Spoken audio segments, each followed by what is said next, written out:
नमस्कार। वीर चा न्यूज 24/7 में आपको स्वागत है। भारत और चीन के बीच सीमा पर तनाव कम नहीं हो रहा है, लेकिन शुक्रवार को भारत ने 2022 में चीन में विंटर ओलंपिक्स और पैरा ओलंपिक्स खेलों की मेजबानी का समर्थन कर दिया है। दूसरी तरफ अमेरिका की ओर से ऐसे संकेत आ रहे थे कि वो मानवाधिकारों का उल्लंघन के मामले में इस अंतर्राष्ट्रीय खेल आयोजन का राजनीतिक बहिष्कार कर सकता है। चीन और भारत का बीच पिछले 19 महीने से सीमा पर तनाव है। कई मीडिया रिपोर्ट्स में कहा गया है कि चीन भारत से लगी सीमा पर सेना ठिकाना और मजबूत कर रहा है, लेकिन शुक्रवार को रूस का विदेश मंत्री सरगेई लावरेव और चीन का विदेश मंत्री वांग यी के साथ वर्चुअल बैठक में भारतीय विदेश मंत्री एस जयशंकर ने विंटर ओलंपिक्स और पैरा ओलंपिक्स खेलों के आयोजन में चीन का समर्थन कर दिया।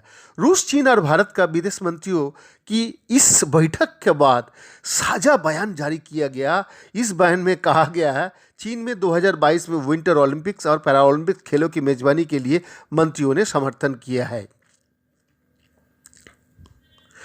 चीन अगले साल 4 मार्च से 13 मार्च तक चीन विंटर ओलंपिक्स और पैरा ओलंपिक्स की मेजबानी करने जा रहा है। हाल ही में अमेरिका राष्ट्रपति जो बाइडेन ने कहा था कि उनकी सरकार चीन में खेल आयोजनों को राजनैतिक बहिष्कार के बारे में विचार कर रही है।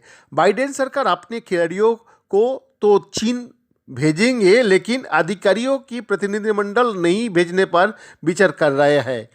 कहा जा रहा है कि इस मामले में अमेरिका से ऑस्ट्रेलिया, कनाडा और जर्मनी भी हाथ मिला सकता है।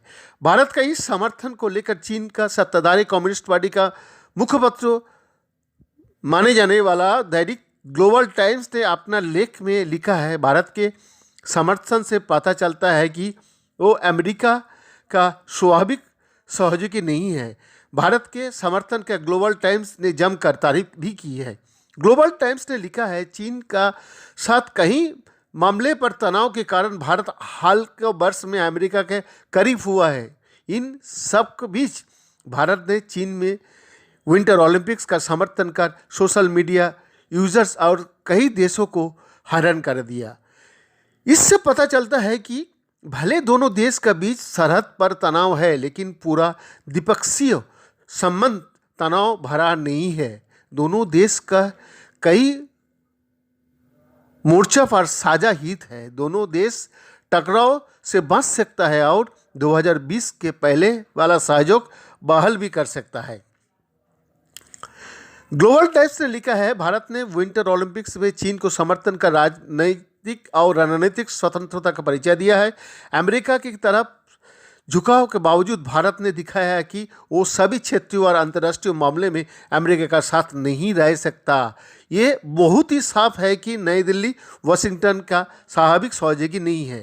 ग्लोबल टाइम्स ने लिखा है, अमेरिका, जापान और ऑस्ट्रेलिया से मजबूत होने संबंध के बावजूद भारत ने चीन, रूस और शंघाई सहयोग संगठन के साथ विक्रम के सदस्य देशों से भी संबंधों को आगे बढ़ाना जारी रखा है। इससे पता चलता है कि भारत अपनी विदेशी नीति उदार रखना चाहता है और अपने संबंधों को किसी खेमे तक सीमित नहीं रखना चाहता है।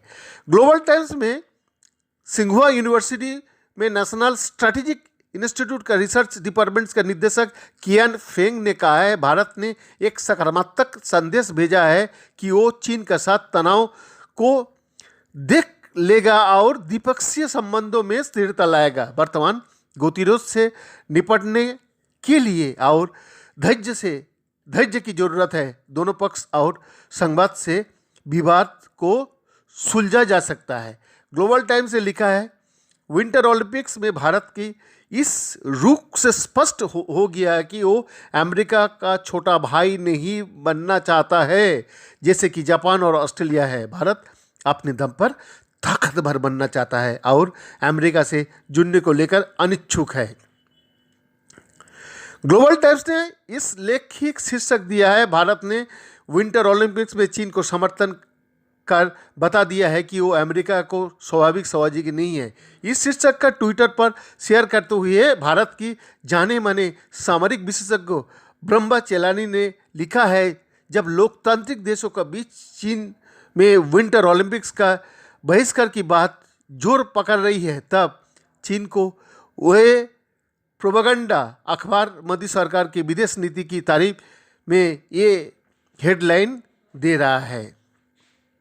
ग्लोबल टाइम्स ने विंटर ओलंपिक्स के बहिष्कार की बात पर लिखा है कि चीन ने अमेरिका या पश्चिमी देशों के नेताओं को आमंत्रित ही नहीं किया है, तो बहिष्कार की बात कहां से आ गई। ग्लोबल टाइम्स ने अपने रिपोर्ट में लिखा है, ओलंपिक्स के नियम के अनुसार खेल में नेताओं को शामिल होने के लिए आईओसी का निमंत्रण अनिवार्य है। चीन की कई योजना नहीं है कि वो इस खेल में अमेरिका या पश्चिमी को नेताओं को आमंत्रित करे। अगले महीने 9 और 10 दिसंबर को अमेरिका राष्ट्रपति बाइडेन ने लोकतंत्र सम्मेलन में भी चीन और रूस को आमंत्रित नहीं किया है। इसमें 110 देशों को आमंत्रित किया गया था। भारत और पाकिस्तान को आमंत्रित किया गया है, लेकिन रूस, चीन, तुर्की, बांग्लादेश समेत कई देशों को नहीं बुलाया गया है।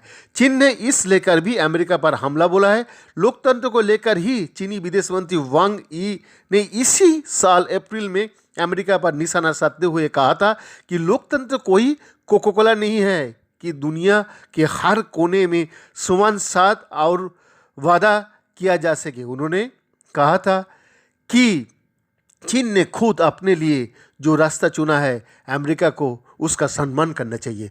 बैद्यनाथ दास का रिपोर्ट, विस्तार न्यूज़ 24/7।